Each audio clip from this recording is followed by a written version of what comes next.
Repping for Hollywood. Yes, ladies and gentlemen, hello, hello. I'm Mia Voss. You're watching the Mia Connect Power Chat.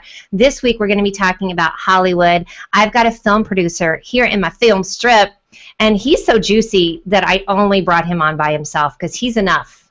He's enough man for this woman, if you know what I'm saying. So welcome to the show, Gary W. Goldstein. Thank you, Mia Voss. How are you? I'm wonderful. I'm peachy. I'm nifty. Everything's good. By the way, you guys, Gary and I had a little pre-show show this week, a little private pre-show show. He's that bubbly and effervescent all the time. So you're just a happy guy. I love that about you. I am. I'm excited. Life is good. There's nothing to complain about. I try every now and then to complain. It doesn't work. Yeah. How's that go over for you? Are people like, that's not you? Yeah, it's not working. Yeah, that's when you're like, this ain't me. All right, so listen, we're going to jump into a lot of different things. Of course, we're going to talk about Hollywood. We're going to talk about Pretty Woman, Mothman Prophecies, Under Siege 1 and 2. Definitely Pretty Woman. I was telling Gary that I just watched it last weekend, and it was kind of scary. Gary, I think I told you this. I was really mouthing a lot of the words. One of my favorite lines is, you work on commission. Big mistake. Huge. I use that a lot in context to people that are like, oh, big mistake, huge. So thank you for that. Absolutely. Okay, so we're going to get into what I call, you may or may not know this, the Bat Pack. The Bat Pack is my audience. They show up every week. They ask questions. They interact. They chat with one another. It's like a fun bar, but it's online. So with that, we've got some fun people. My brother Mike Alton is in the audience. You know Brother Mike. I know Brother Mike. You do. Mike's probably writing a blog post right now. He's the reason we're together. He is the reason you and I are together. Thank you for that, Mike. He did lead me to you. Plus, I got to see him on, you getting manly on the Manly Show. That was a kick in the pants. We had a good time. That was a fun one. I'm still laughing at Wade Harmon, who said, how many times had he watched Under Siege? Who knows? I think he's in 99 or something crazy. Something stalkerish. I kind of liked it about him. So, Mike, good to see you in here. Hello to Hollywood. Thank you, Zara. I appreciate that, sister. My girl, Lainey. Hi, sister. Hey. I'm going to attempt to watch it live from the boonies. Hashtag Boonie Wi-Fi. I can just hear like a little hamster running her Wi-Fi on his little wheel. So, but she is going to make it, so I love it. Look we've got Candy coming in. She's impatient. Hashtag Hollywood. Hashtag she's ready to get her learn on. She's actually all the way from Tokyo. How you like that? Oh, wow. Fabulous. Yeah, she is good stuff. She's been here a lot. Sandra Sallin, she's in your neck of the woods. She's going to have it on watching the replay because she's Uber mom. She's taking her son to the airport. Yes, she's fabulous. I have a girl crush on her. David Henry Pipe, hi, honey. He does like the title of one of your books that you contributed to, The Writer Got Screwed, but didn't have to. So true. So, you know what I love it? I love it when people are going and looking at the stuff that we posted and paying attention. So that is good stuff.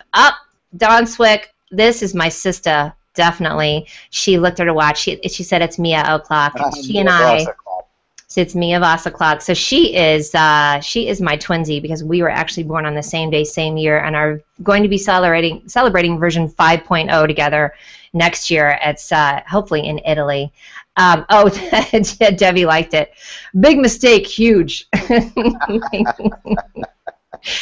had somebody on the show last week that I absolutely loved, and the one thing that I loved about him is he does the same thing that I do. He speaks in movie quotes. So do you do that a lot, Gary? Is that something that you do? I catch myself, yeah.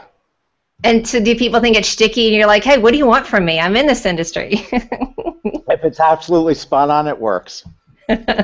It totally does. Hey, we're going to do one more. Hi, Kevin Burns. It's like a fun bar talking about my back crap crazy audience. Oh, Sean Mahan is here saying hi to his girlfriends. Sean is way over across the pond, and he is making it here today. Brian Shea, hi, brother. He's going to listen in the background, though he would love to be playing with the pack. Hey, sometimes you got to do that. That's why I need to start podcasting and why I've got this giant microphone, as we know. So guys, let's talk to Gary. Gary, I told you in the green room, you talk a lot about movies, a lot of the movie producing that you've done, but we don't know some of, tell me a little bit of backstory on how you got into Hollywood in the first place. I was that boy in the bubble. I lived inside of books starting at a really young age. I was just, Cool. my first superhero was the Scarlet Pimpernel. I think I discovered him at age 7. And I Awesome. sort of never looked back. Like I had a beautiful family. They were, I belonged to my family, but I wasn't deeply connected to this planet. I was like off in Storyland from a Sure. young age. And when I went to Berkeley undergrad. When I was there, I love story in all its forms, and one of them is music, right? Lyrics. Hmm. And I just thought these are like the poet laureates of our time. That was a lot of years ago, and I ended up producing all the concerts at UC Berkeley. And I thought about going into the music business, but I really had this other left turn in life. So I went to law school. I became a criminal defense lawyer because I thought, wow, the theatrics of the courtroom. And, you know, I grew up on Perry Mason, and if you don't tell a persuasive story, bad stuff's going to happen. Well, Right. bad stuff happened because I realized this is the worst marriage of temperament and career ever conceived. So, like, I And did I it love for, how that's totally out of left field, by the way. I was not expecting that. You're like, yeah, skirt. And then I went into criminal law, which is a yeah, story. You're absolutely right. yeah, I'm impulsive on a slow track. Like, I'll try something and go, oh, never mind. And so I decided to run away to the circus, which is, you know, being a lawyer just didn't really light me up. So I ran away to the Southland and didn't really know anyone or anything about the business. But I had this idea that somehow the world would open its arms and welcome me into the world of film. One of my heroes was Coppola, Francis Ford Coppola, his Hmm. early films, oh my God. And I thought, I'm going to call him, he's going to hire me, we're going to work together for decades, and life is going to be glorious. When he wouldn't return my 17th phone call, I started to get the hint. This was not going to be a good date. And decided to, I won't tell you the story, but I optioned an old 1920s black and white film called The New Babylon that featured a score by a then 21-year-old Shostakovich about the communards in Paris. It was the most beautiful film, and I was going to tour that at all the grand theaters in America like Coppola did the film Napoleon. Hmm. That would get his attention. So I hired in Columbus, Ohio, the theater, the symphony, the Teamsters, all this stuff. The company I hired forgot to sell the tickets. There were no people. Oh, I lost $80,000 in a weekend. That was my beginning in the film business, was losing $80,000 in a weekend, which might as well have been, you know, $8 million back then. was it like this, Gary? Yeah, It, the crickets chirping. Oh, I couldn't even afford that cricket. oh, not even one damn cricket. So sad. Oh my goodness. But I decided that I really just wanted to work with writers and directors. I didn't know anyone, so I joined an outdoor health club. I played hours of tennis and paddle tennis every day, and whoever came on the court in the middle of the week, who's there? The creative, Actors and that, right? Just yeah, writers, you know, freelancers, right? right. So I'd go out and play hours and hours of paddle tennis, and I'd say, "Who, you know, tell me about yourself. Who are you? What do you do?" "Oh, I'm a writer. I'm a filmmaker, whatever." And I'd say, "Oh my gosh, what a coincidence! I represent people just like you." Of course, I didn't, but I would, and that's Sometimes you how I have to tell the story before it's true, right? make it real. And so I got all my clients on a tennis court, and that gave me an excuse to pick up the phone and start calling producers and studio executives and agents and just people, and legitimately be able to say, I Hmm. have the greatest new boutique I represent the best new talent, and we need to get together and have coffee or come to your office or whatever it is. We need to know one another. And that's how I started. I How old did were you, Gary? 30 when Okay. I moved here. Yeah. Yeah. It was like my third career, something like that. And I like it that you're on your third career at 30, because, like, listen, like, you guys do the math. That's not easy to get through law school and then actually start practicing and then switch gears. So that's impressive. yeah, well, It's different.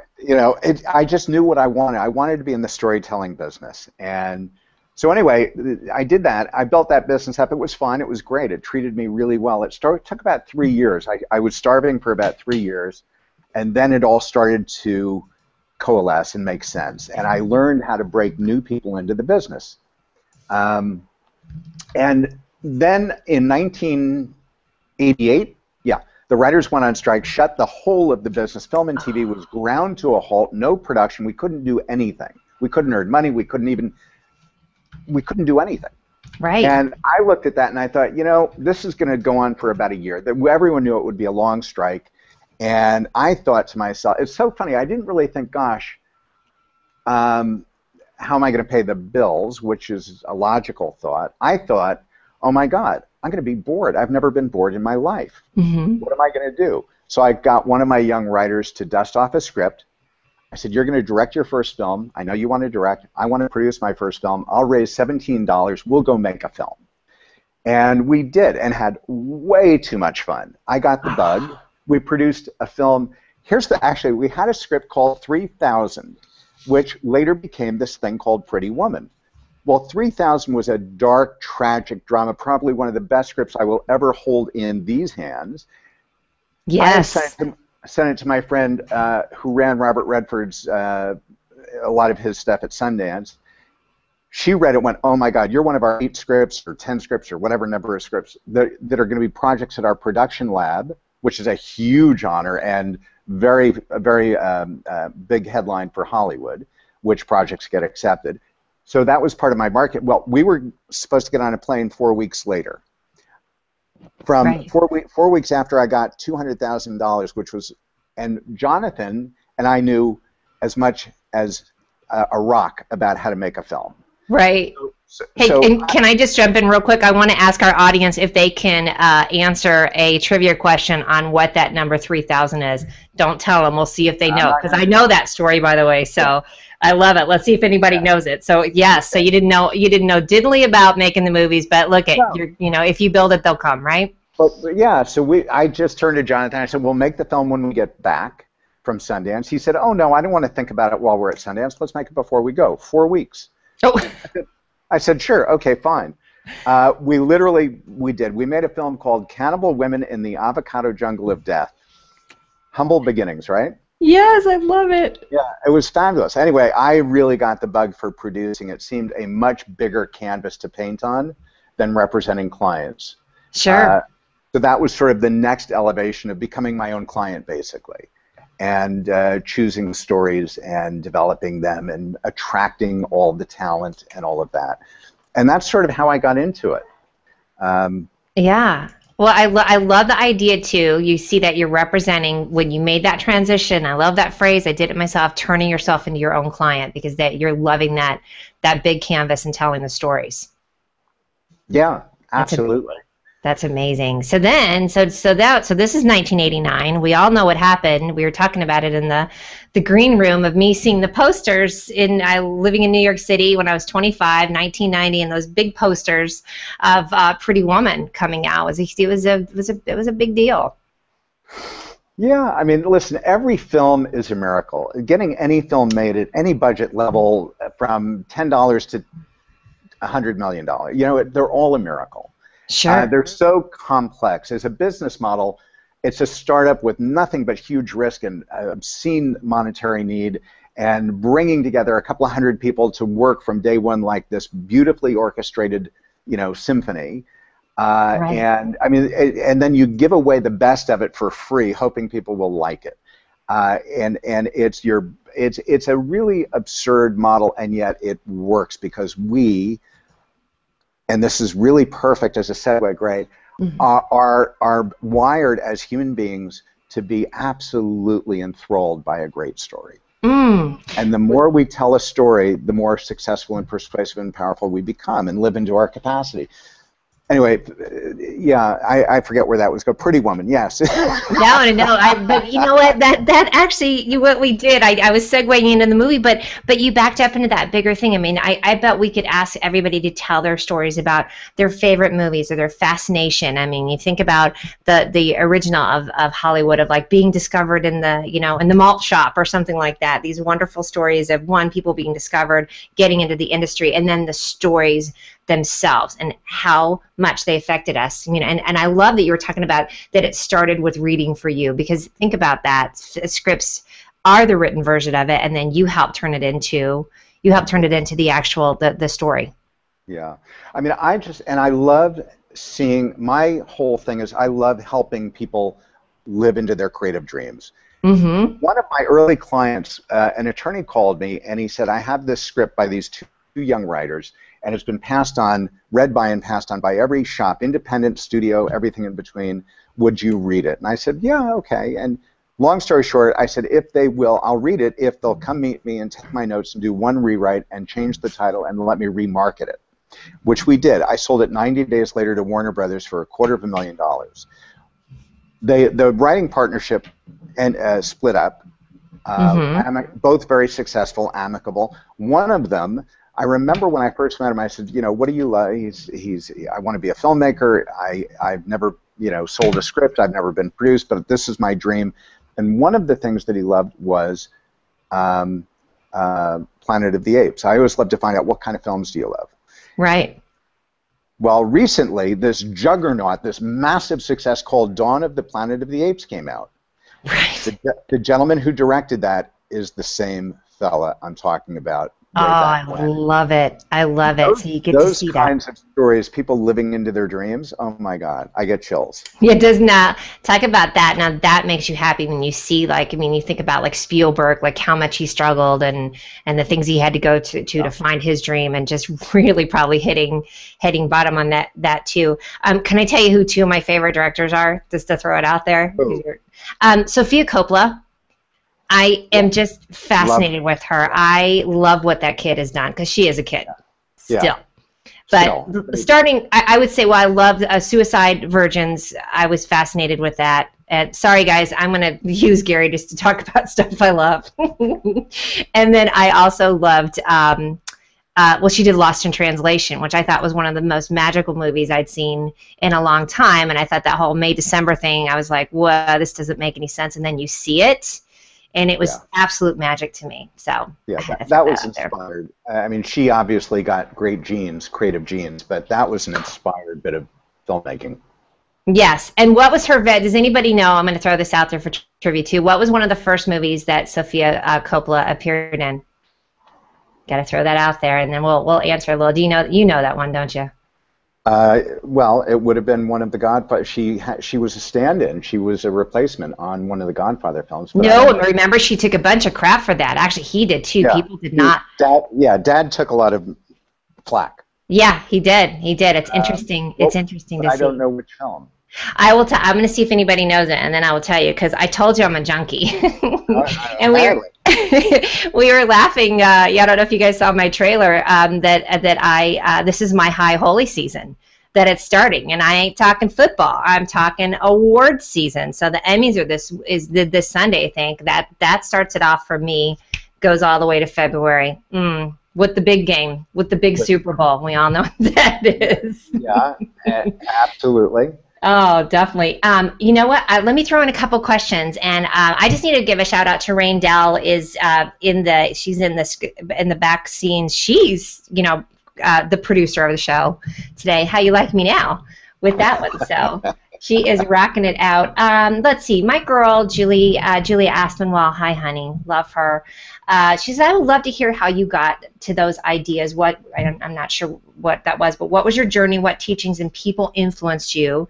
I'm sure you have quite a story. So yeah, do you have, you mentioned Coppola obviously, but do you have any others that just really lit you up you talked about books that really inspired you? Oh my gosh, I have a whole library full of my faves, so it's hard to pick one or two. And they're not all, certainly they're not all, in fact, the majority of them have nothing to do with filmmaking or Hollywood. I am a massive student. I'm a perpetually curious, but Dorothy Parker had this wonderful quote saying, the cure for boredom is curiosity, and there is no cure for curiosity. Mm-hmm. And get yourself a round table and get curious, right? Yes, exactly. Go Algonquin, exactly. It's like, there's just not enough time to consume all that I want to consume. Yes. So some of my early heroes were the great criminal defense lawyers, great legal minds, great scholars, I used to read Supreme Court justice opinions for fun, just to see how these brilliant minds think, right? I mean, I'm a little wag, okay, but I love, like I got to go see Michio Kaku recently, the co-inventor of string theory. Like, I will seek out anything that expands this. Yes. because it just lights me up. And I find story in everything. So everything engages the imagination. I'm an equal opportunity. I'm very non-judgmental about it. It's like I'm just curious. Yes. So and I've been blessed because a lot of the people who've written books that I really admire have become friends because I seek them out. Like I will target, like I'm a laser. I will go out and target all the people that I want in my, embrace. Yes. And I'll give you, Jonathan Fields, not that he's, but Jonathan's an amazing guy back in New York. And this is the way my life works. So I'm on the phone with a dear friend of mine who's brilliant in Connecticut, like one of the brightest men I know, I said, I've been reading this stuff online from this guy, and I really want to meet him. I'm going to target him this week. Every week I target a couple of people. Nice. And he says, oh, that's great. Okay, fabulous. Who is it? And I said the name, and he said, oh, well, would you like to meet him in the next 2 hours?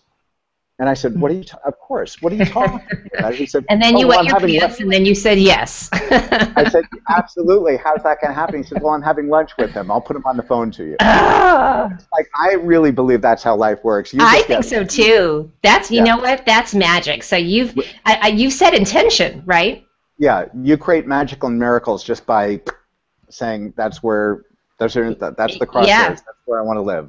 But I love that you, again, with the intention, you're like, I am intentionally going to meet these and these people. And I call it business crushes. I'm like, I got a crush on you. Like, I like you. I mean, I love being almost sort of childlike when you meet somebody or find somebody or find a book and say, I like you. And you're just unapologetic about it and not asking for anything. You just literally want to tell them that. I always say I'm going to start doing a show. Like, remember Saturday Night Live when Chris Farley used to do the show and he would be like, he would interview people and he would just say, remember when you did that movie?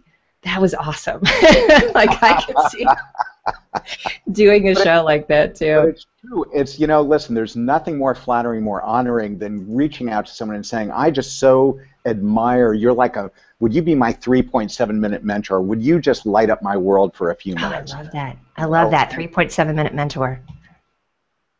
Yeah, I mean, there's so many ways to add value. People don't see that about themselves. They think, I haven't earned the right, or whatever that lesser story is. Look, the story we tell ourselves about ourselves is absolute, utter fiction. And the story that others who really deeply understand who you are in the world, the impact that you have, how you behave, that's nonfiction. And sometimes we just get in our own way. That was the best soundbite ever, what you just said. That is fantastic. That's going on the timestamp. Absolutely. Like, it's a story. Because the things that you take for granted about yourself, those are actually the things that other people most want to know. I actually had a writer years ago, an agent called me and said, I have this hip pocket client, someone I'm seeing if I'm going to represent them. Would you meet her? I said, yes. Anne. Her name was Anne. I forget her last. Oh, I know her name. And Anne walks in, and I ask I love to ask questions. I'm curious. So I ask questions. Tell me about your life. Tell me this. Tell me that. How'd you come to this point? She tells me, I keep her talking for like an hour. She tells me she's from Pennsylvania. She has the wackiest family I've ever heard of in my life. And so I'm pulling out all these relationships and stories and history, and I said, you're going home. Bring me, I want to see yearbooks from school. I want to see family photo albums. I want to see, your father was the editor of the local newspaper, and you used to fight him, do editorials where you'd fight in print. I want copies of those. Bring me all this stuff. Anyway, long story short, she did bring them back. But at the end of that hour, I looked at her and I said, I would like to pitch you a story. May I pitch you a story? And she said, sure.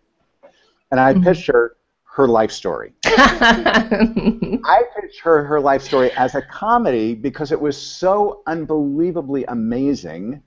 Right. Long story short, she went home, she collected up all that stuff. Her agent set that picture up. Her first ever studio, or any film deal, but her first studio deal certainly, at Paramount Pictures. She set up her own life story as a film deal at Paramount. But she had no idea up until that moment that her life was interesting. Right. They weren't asking the right questions. And again, it's the outside set of eyes, right? You see it, like, especially from what you do, you get that magic eye of like, I see it this way. And get to how fun to light that thing up, right? and get her going on that. Oh, I love that. I have a couple more comments here too. People are kind of blowing up a little bit. It's pretty fun. So we've got a few. I've got hi Lenny, Lainey. She says chronic student mindset. One of my go-to quotes is Ed Catmull's "When faced with a challenge, get smarter." Would be forever grateful for a quote on passion for learning creativity from you, pretty please. I pretty much say everything you've said is that, but yeah, I don't know. I mean, I'll tell you some of my favorite quotes. You know, Ferdinand Foch. Who was Ferdinand Foch? Ferdinand Foch was a field marshal in World War I believe. This is the most powerful weapon on earth is the human soul on fire. It's like light your, and you know, just literally light yourself on fire because it will work miracles. That's, you know, people are looking for a leader. People are looking for a great story to attach to. Right. Don't use, you know, don't speak in Latin. Don't speak in these long, don't overspeak awkward techno language. You know, go simple, go from the heart, go from the gut. This is your insurance policy. Don't trust it. It wants you to be safe. It wants you to live in a dark closet that's padded. Yes. This is your truth zone down here, your viscera, spleen, gut, solar plexus, your heart. And if you live from there, and if you, more importantly, if you speak from there, like I didn't, it's like I said earlier, I didn't represent. I wanted to. I told people I did.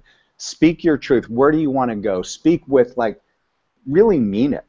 Or ask questions. Ask questions of people from that same sort of emotional, energetic space, and the world transforms. It comes to you in a totally different way. So to me, you know, that's life, and is nothing but creativity. Right. You know, life is like a 5-star hotel, and you're the concierge, and your job is to make wishes come true for others and for yourself. And the way you do that is come from this place that's really just, we use that word a lot today. Right. Be authentic. You know, just be you. And it's a lot of people say it's overused. It's not. It's true.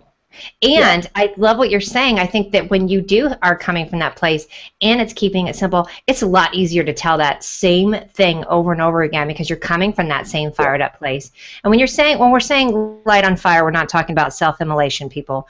More like Hunger Games when she's got that cool outfit on. You know what I'm saying? Like that's the same kind of thing. Let me clarify for anybody's going to go super literal out there. I need to give another quick shout out to Robert Crusoe. He's paying attention, and I love my brother for it. I think he also commented that he wrote a screenplay, which I loves about him, which I loves him anyway. So I love this. My girl Laura's saying this is awesome. I love hearing about the inner thoughts, ideas, and stories that lead people to create legendary stuff. Perfect. The nerd in me will need a towel after this. Beautiful.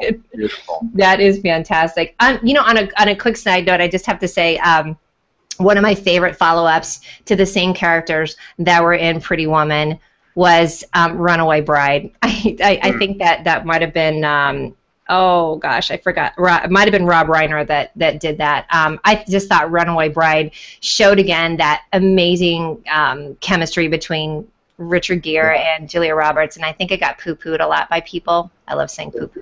It did. It was actually the same exact group of people, same director, Gary Marshall, same Oh, it was Gary Marshall. Okay, gotcha.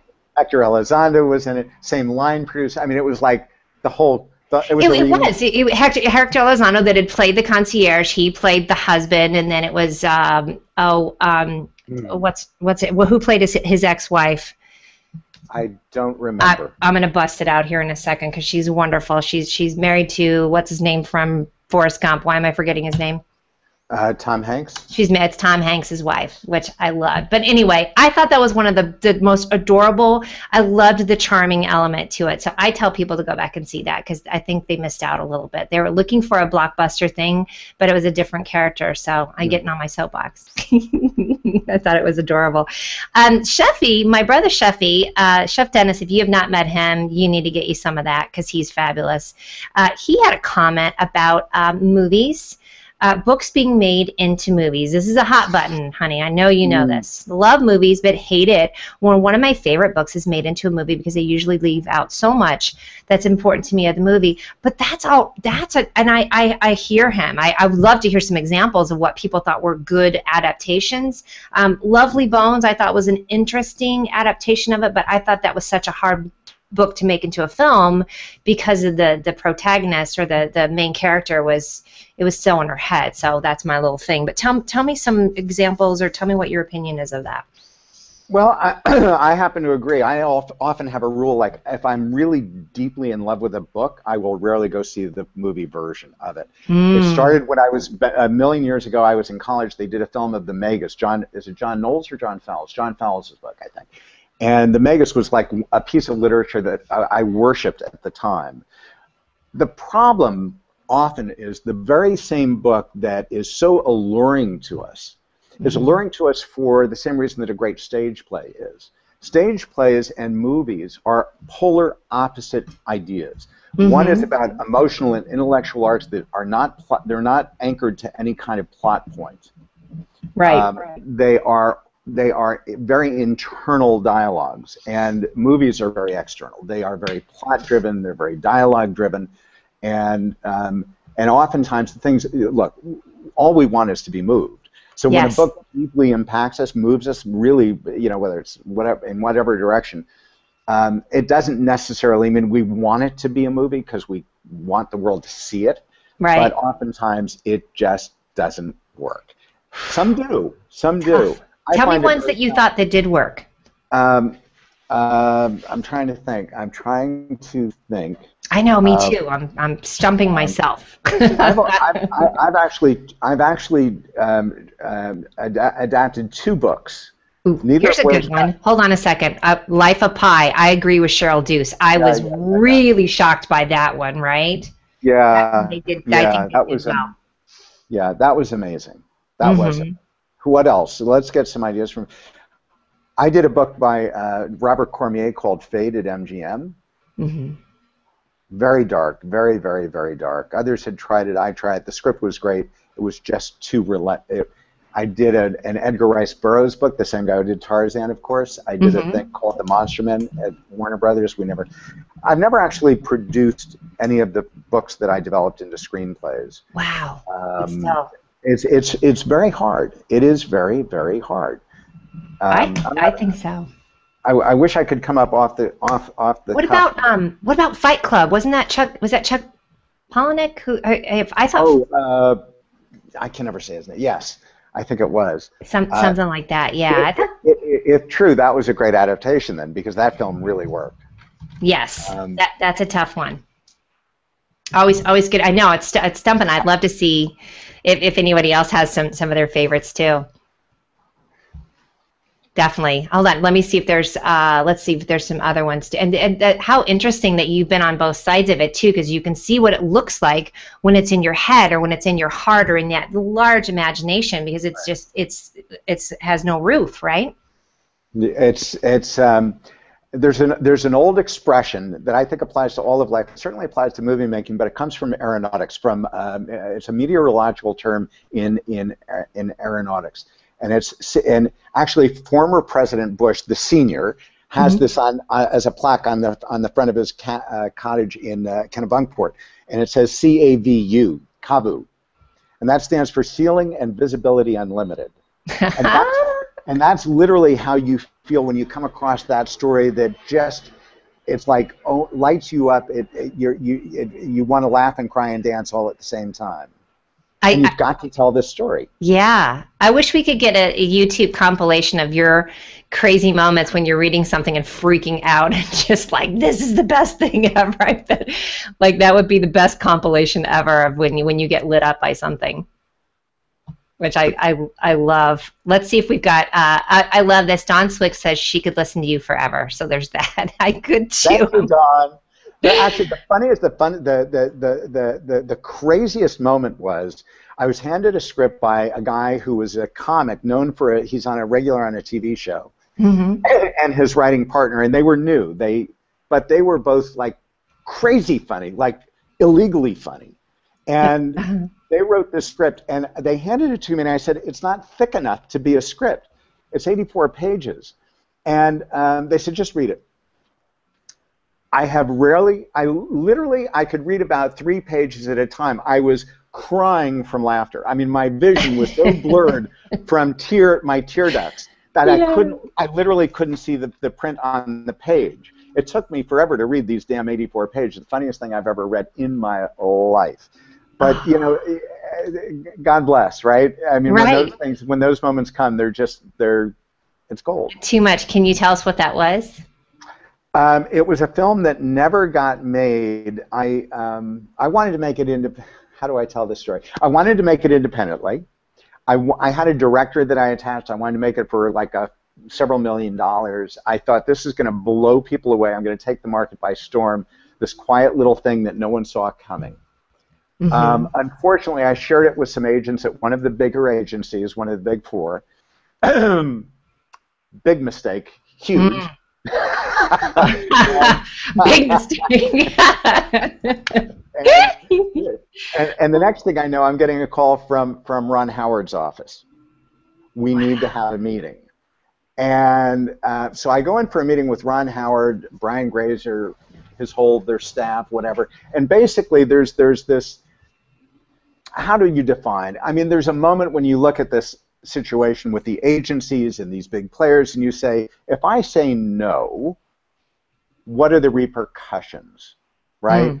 And it just became ridiculous. So I said, okay, let's partner on this maybe, but you got to promise me that we're going to make it this year and that we're going to make it way below normal budget standards, maybe not 4, but maybe 8 or 10 max, and we're going to go under the radar.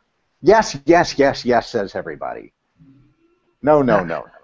So it like about 6 years later, it had been through development, what we call development hell. It had been through Eddie Murphy land. It had been over here. It had been over there, and it sort of died under the weight of. We'd spent more than I had in mind for a budget just on development, and it went where a lot of scripts go, which is that sort of graveyard of that sad story graveyard. I can't decide what would be tougher, that kind of thing or the situation where movies are actually made and they sit in the can and they never come off the shelf.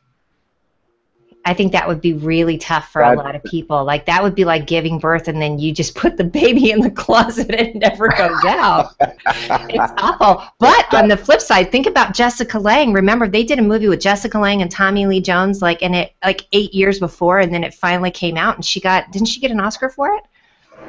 Yeah, well, I gotta look that one up. I love Jessica Lange. She's amazing. Oh, and she got made. Remember, when she came out with it was King Kong, like years ago. Yeah. A hot little number she was, and then my God.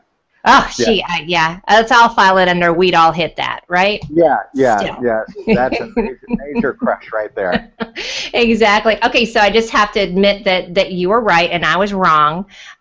She was first in The Godfather, the first one, so you're totally right. I was thinking of Godfather 3 was when Sofia Coppola got when they gave her a hard time. But the first movie I ever saw her was in The Outsiders. Oh my God. She played a little bit part in that. Bless her heart. That was quite a cast. Remember that? Now that was a book too, because I read that. There's a good example of it. I read that as a kid, and it was, an unlikely story that, a young girl in Illinois would read about some punk kid in, I think it was Oklahoma. But it was amazingly done. Here's a couple of people have comments about movies they loved. The Body by Stephen King, made into Stand By Me. Good one. That's Rain. Said that. They did a great job on that. Remember that one? Yeah. Actually, Stephen King may be one of the great exceptions because a number of his have been pretty good. Shawshank Redemption. I mean, forget it. And these were short stories, too. In fact, that might have even been from the same, I think it was The Body, the movie where it was about the Nazi. And there was 3 or 4 stories in one book that were all made into films, into feature films, too. Impressive. Oh, go ahead. No, I'm trying to think. Was Schindler's List actually a book? I believe it was also. Yeah, man. Yeah. That was like shutting your head in the car door watching that. Yeah, exactly. I loved it, but I was like... Yeah, that hurts so good, do it again. It hurts so good, do it again. It really did, especially the pink coat, the red coat. Whoa, kill me. Hunger Games, Divergent, Hobbit, that was from Alethea, said that. Gone with the Wind, I'm a little iffy on that one because I was a big fan of the book, so I wasn't as into it as I thought I would be. But it was good. So English Patient, there's another good one, right? Yeah, Did you? I may be one of the few who didn't jump up and down about that film. Well, I probably thought because it it was was 8 hours long. that it was beautiful set design, beautiful costuming. The locations were amazing. Yes. Yeah. Oh, you're so diplomatic. I love that. I know think about that, the movies that just people go bat crap crazy over, and you're like, meh. It's very relative. One other quick question for you to pick your brain. Robert Altman is also one of my favorite directors. The Player. Did you think that was accurate? The movie, In The part, Player. yeah. I mean, in spirit, yes. Okay. Yeah, yeah. Very tongue in cheek, though, right?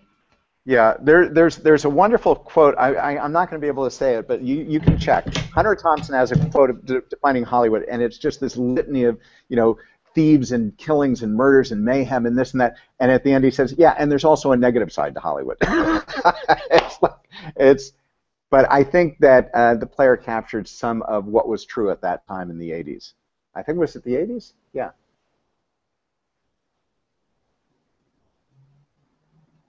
I think I've lost you. Is it me? I'm back. Oh. That was Bob Voss. Kicked me off my show. My cat kicked me off my show. I don't. Your cat did that. Wow, talented cat. All right, the cat is definitely being mischievous. I can see that.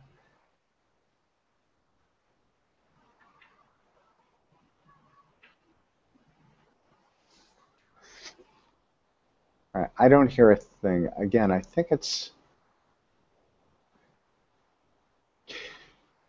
Not sure if that's near you. Oh, there you are. Oh, darling, yeah, it's Bob Voss. He literally just jumped up twice and knocked everything off right in the middle of your Hunter Thompson quote. So everybody else got to hear it, but me. Will you say it again for me, please?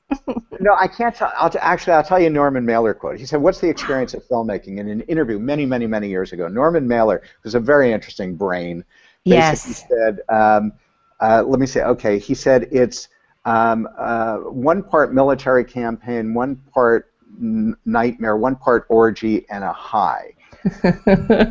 Oh. Yeah, Hunter Thompson. I bet that. Hunter Thompson had a less generous view of it. Yeah, I can absolutely guess on that one. I'm sure it was feisty and a little the opposite of what you are, which would be. Which I think is why I appreciated it, because it was so opposite to my worldview. Wow. Now that was not Bob Voss, by the way.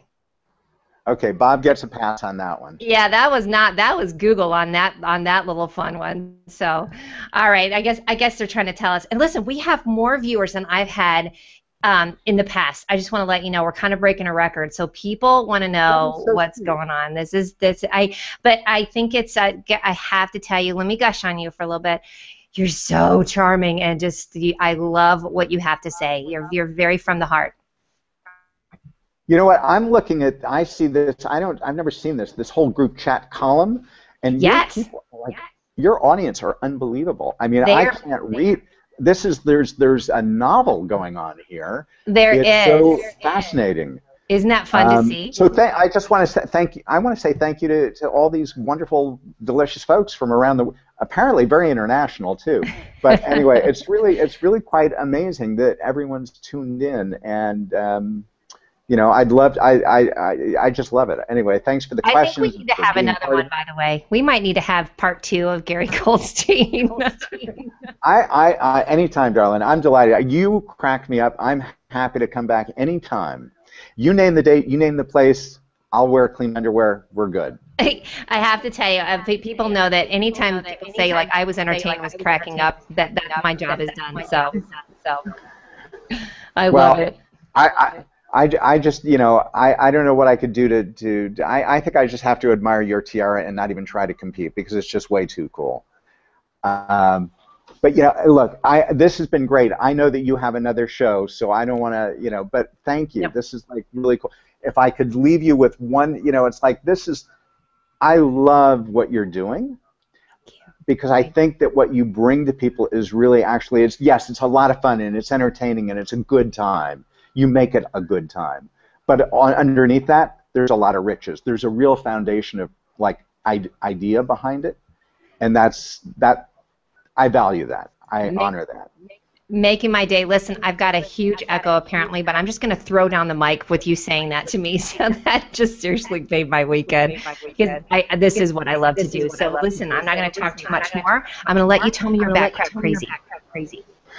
My bat crap crazy, say that 10 times fast, is that moment, that insanely perfect moment. Because, look, life is about imperfect action. It's about being messy and beautiful at the same time. And so what I love is that moment when people really just open their mouth and out comes who they are, what they care about, why they do what they do, the truth. When people tell the truth, that's it. It's like, cool. You're singing my tune, by the way, that life is messy and you just have to embrace it. Yeah. I love it. Listen, tell us where we can find you. Tell us real quick about Breaking into Hollywood. Oh, yeah, Breaking into Hollywood. It's brand new. I just unveiled it, a month or recently.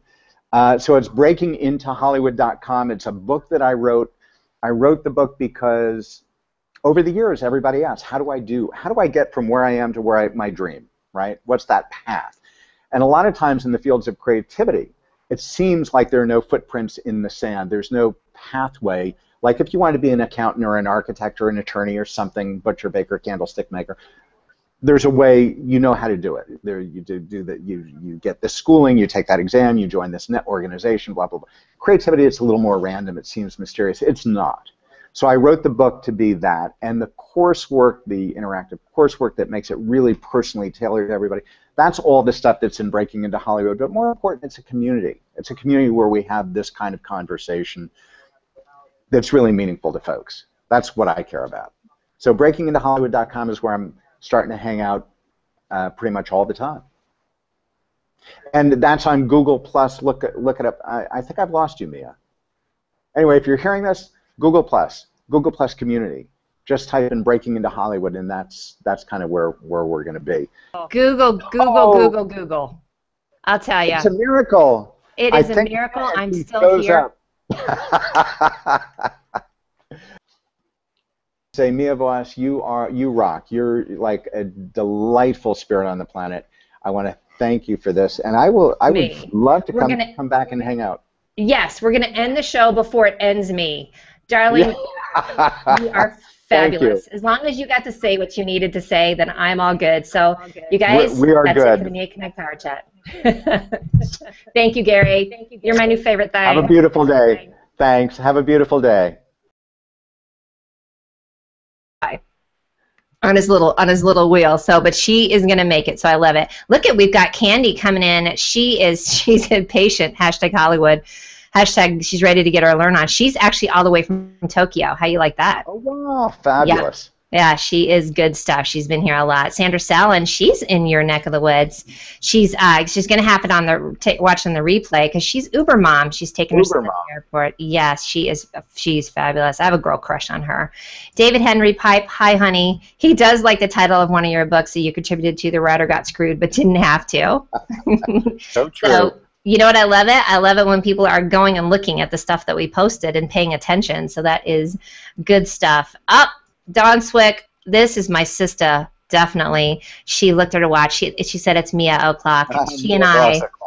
So it's Mia Voss o'clock. So she is my twinsy because we were actually born on the same day, same year, and are going to be celebrating version 5.0 together next year. It's hopefully in Italy. Debbie liked it. Big mistake, huge. I had somebody on the show last week that I absolutely loved, and the one thing that I loved about him is he does the same thing that I do. He speaks in movie quotes. So do you do that a lot, Gary? Is that something that you do? I catch myself, yeah. And so do people think it's sticky and you're like, hey, what do you want from me? I'm in this industry. If it's absolutely spot on, it works. It totally does. Hey, we're going to do one more. Hi, Kevin Burns. It's like a fun bar talking about my back crap crazy audience. Oh, Sean Mahan is here saying hi to his girlfriends. Sean is way over across the pond, and he is making it here today. Brian Shea, hi, brother. He's going to listen in the background, though he would love to be playing with the pack. Hey, sometimes you got to do that. That's why I need to start podcasting and why I've got this giant microphone, as we know. So guys, let's talk to Gary. Gary, I told you in the green room, you talk a lot about movies, a lot of the movie producing that you've done, but we don't know tell me a little bit of backstory on how you got into Hollywood in the first place. I was that boy in the bubble. I lived inside of books starting at a really young age. I was Cool. My first superhero was the Scarlet Pimpernel. I think I discovered him at age 7.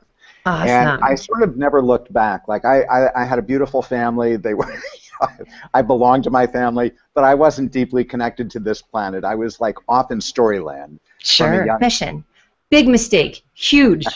I use that a lot in context to people that are like, oh, big mistake. Huge. Well, thank you for that. Absolutely. Okay, so we're going to get into what I call, you may or may not know this, the Bat Pack. The Bat Pack is my audience. They show up every week. They ask questions. They interact. They chat with one another. It's like a fun bar, but it's online. So with that, we've got some fun people. My brother Mike Alton is in the audience. You know Brother Mike. I know Brother Mike. You do. Mike's probably writing a blog post right now. He's the reason we're together. He is the reason you and I are together. Thank you for that, Mike. He did lead me to you. Plus, I got to see him on, you getting manly on the Manly Show. That was a kick in the pants. We had a good time. That was a fun one. I'm still laughing at Wade Harmon, who said, how many times had he watched Under Siege? Who knows? I think he's in 99 or something crazy. Something stalkerish. I kind of liked it about him. So, Mike, good to see you in here. Hello to Hollywood. Thank you, Zara. I appreciate that, sister. My girl, Lainey. Hi, sister. Hey. I'm going to attempt to watch it live from the boonies. Hashtag boonie Wi-Fi. I can just hear like a little hamster running her Wi-Fi. Nothing for Hollywood. Yes, ladies and gentlemen, hello. I'm Mia Voss. You're watching the Mia Connect Power Chat. This week we're going to be talking about Hollywood. I've got a film producer here in my film strip, and he's so juicy that I only brought him on by himself because he's enough. He's enough man for this man, if you know what I'm saying. So, welcome to the show, Gary W. Goldstein. Thank you, Mia Voss. How are you? I'm wonderful. I'm peachy. I'm nifty. Everything's good. By the way, you guys, Gary and I had a little pre-show this week, a little private pre-show show. He's that bubbly and effervescent all the time. So you're just a happy guy. I love that about you. I am. I'm excited. Life is good. There's nothing to complain about. I try every now and then to complain. It doesn't work. Yeah. How's that go over for you? Are people that's not you? Yeah, it's not working.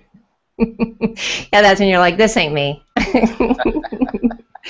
All right, so listen, we're going to jump into a lot of different things. Of course, we're going to talk about Hollywood. We're going to talk about Pretty Woman, Mothman Prophecies, Under Siege 1 and 2. Definitely Pretty Woman. I was telling Gary that I just watched it last weekend, and it was kind of scary. Gary, I think I told you this.